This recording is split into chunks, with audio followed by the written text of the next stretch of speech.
इसका मैं 4.7 का ABC पार्ट अपलोड कर चुकी हूँ। इसका डी ऑप्शन देख लो।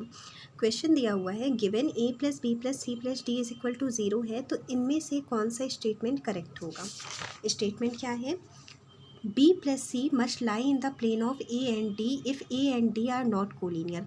देखो, अगर A और D हमारे कोलीनियर नहीं है तो A + B + C + D = 0 होने के लिए B + C को उसी प्लेन में होना होगा जिस प्लेन में A and D है। देखते हैं, हमारा A और D कोलीनियर नहीं है। देखो, A and D are not collinear, तो A और D को हमने दोनों अलग अलग, कोलीनियर का मतलब होता है एक ही लाइन में होना चाहिए, और कोलीनियर नहीं है इसका मतलब ये दोनों अलग अलग लाइन में हैं।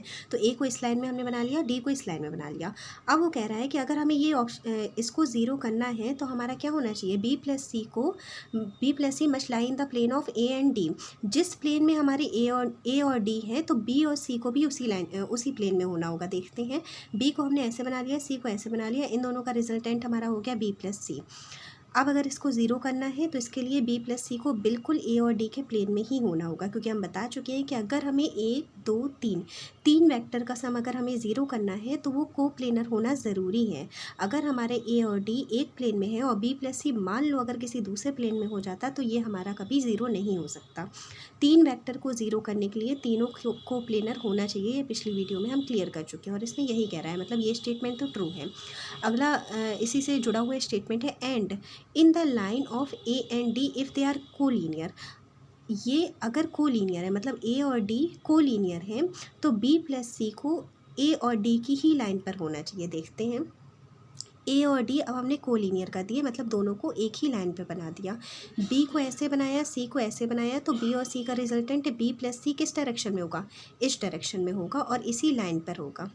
तभी हमारा A + B + C + D 0 हो सकता है। मान लो कि हमारा B + C इस लाइन के ऊपर नहीं होता, कहीं ऐसे हो जाता, तो बताओ ये हमारा 0 कैसे हो सकता था। एग्जाम्पल के थ्रू देखते हैं, हमारे A का मान 5 है, D का मान 2 है, तो 5 + 2 कितना हो गया, 7 हो गया।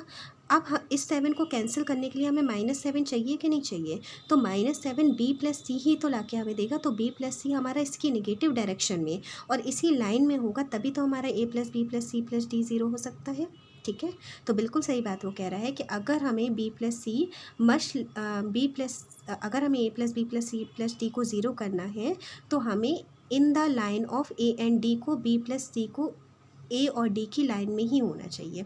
ठीक है, जब ये हमारा कोलीनियर होगा तो B + C को इधर इसी लाइन में होना चाहिए, और अगर हमारा ये कोलीनियर नहीं है तो B + C को हमारा उस प्लेन में होना चाहिए। ठीक, दोनों ही स्टेटमेंट हमारे ट्रू हैं। इसको एक बार फिर से पढ़ के देखिएगा, क्लियर हो जाएगा।